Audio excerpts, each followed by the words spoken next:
गरीब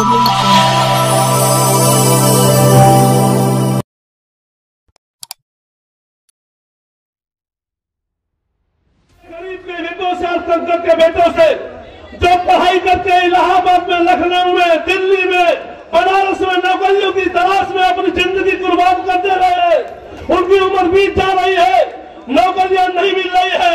अगर नौकरी के लिए परीक्षा हो रही है तो पेपर आउट हो जा रहा है साथियों। पेपर आउट कौन करवा रहा है? सरकार आउट करवा रही है ताकि रोजगार न देना पड़े साथियों। मैं आप लोगों से पूछना चाहता हूं, ये भारतीय जनता पार्टी की सरकार जब से इस देश और प्रदेश में शासन कर रही है तब से केवल शोषण कर रही है किसानों का, नौजवानों का।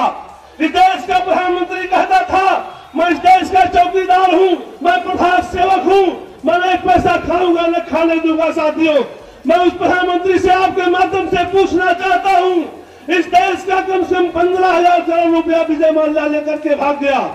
इस पंजाब नेशनल बैंक का 10,000 करोड़ रुपया नीरव मोदी लेकर के भाग गया, लेकिन साथियों आज तक उसकी रिकवरी नहीं हुई। तमाम काला धन वापस करने की बात करते थे, आज तक एक भी पैसा नहीं आया। लेकिन अगर किसी किसान के यहाँ 5,000 10,000 बिजली की बिल बकाया हो जाती है तो उसका कनेक्शन काट दिया गया जाता है साथियों। और फर्जी बिलिंग आती है, जब को किसान दौड़ते दौड़ते बिजली के दफ्तर चक्कर काटते काटते थक जाता है, लेकिन बिना पैसा लिए उसकी बिजली की बिल ठीक नहीं हो रही है। थाने, सारे थाने, तहसील, ब्लॉक घुसखोरी का अड्डा बन गया साथियों। बिना पैसा दिए कोई काम नहीं हो रहा है।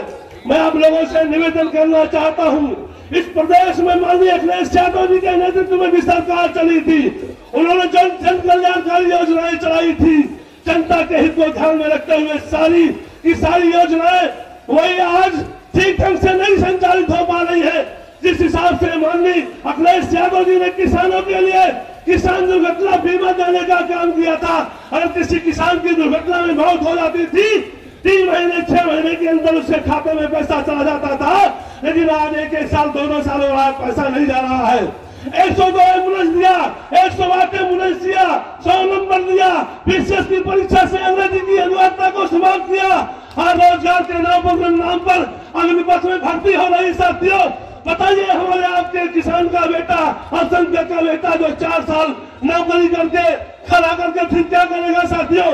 हमारे नेता माननीय मुलायम सिंह यादव जी रक्षा मंत्री थे, उन्होंने जिस तरह से सैनिकों को सम्मान देने का काम किया, उनके पहले रक्षा मंत्री के पहले जब हमारे किसान का बेटा अपने सरहद की रक्षा करते हुए देश की सीमा पर शहीद हो जाता था, उसकी लाश उसके घर नहीं आती थी। लेकिन मैं धन्यवाद देना चाहूंगा, आज हमारे बीच में नहीं है भारत रत्न स्वर्गीय मुलायम सिंह यादव जी ने, जिन्होंने कानून बना दिया था अगर किसान का बेटा कोई सीमा की रक्षा करते हुए शहीद हो जाता है तो उसकी लाश रात की सम्मान के साथ उसके घर जाती है, उसको 20 लाख रुपया दिया जाता है और उसको परिवार को नौकरी दी जाती है साथियों। ये तमाम ऐतिहासिक काम समाजवादी पार्टी की सरकार में हुआ था साथियों।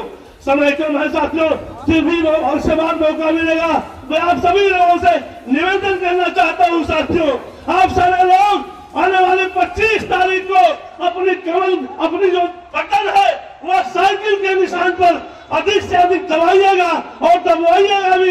ये लोग इस गर्मी के प्रचंड धूप में आए हुए लोगों की गवाही देता है।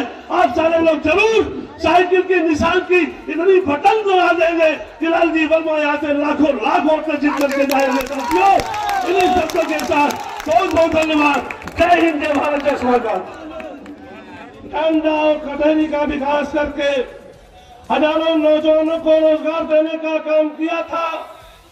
आज हमारे समाजवादी पार्टी के राष्ट्रीय अध्यक्ष माननीय अखिलेश यादव जी ने आपको यहां से इंडिया गठबंधन का प्रत्याशी बना करके आपके बीच में भेजने का काम किया है। उनके जवाब के सवाल में भारतीय जनता पार्टी ने रितेश पांडे को प्रत्याशी बनाया है और बहुजन समाज पार्टी से कमल हयात साहब है। साथियों, तस्वीर स्पष्ट है। अभी वर्तमान सांसद जो है वही चोला बदल करके भारतीय जनता पार्टी के प्रत्याशी के रूप में आपके बीच में है साथियों। उनके पिताजी सम्मानित विधायक है, लेकिन मैं खास करके मैं चूंकि यहाँ जलालपुर के भी तमाम लोग आए हुए हैं, 2.5 साल हो गया मेरे समझ से कभी भी किसी के सुख दुख में शरीक होने का काम नहीं किया होंगे। और मैं आप लोगों से कहना चाहता हूं, जिस पार्टी ने उनको प्रत्याशी बना करके भेजा है, नरेंद्र मोदी जी ने और उनके राष्ट्रीय अध्यक्ष नड्डा जी, साथियों मैं उस पार्टी के बारे में कहना चाहता हूं, मैं भी उस पार्टी में 2 साल तक था। वह पार्टी में केवल झूठ बोला जाता है और 80% कार्यकर्ता उस पार्टी के दलाली करते हैं। साथियों, मैं भारतीय जनता पार्टी में जरूर था, लेकिन अपने 2.25 साल के कार्यकाल में हमारे जवाब के तमाम सम्मानित साथी आए हुए हैं। मैं भारतीय जनता पार्टी में रह करके भी मैं हमेशा समाजवादी पार्टी के कार्यकर्ताओं का मैंने सम्मान किया। 80% लोग मेरे यहाँ ही साथियों काम लेकर के आते थे, जो मुझसे हो सकता था मैं हमेशा उनकी मदद करने का काम करता था। साथियों, मैं आप लोगों से निवेदन करना चाहता हूँ, ये भारतीय जनता पार्टी के लोग झूठ फरेब की सरकार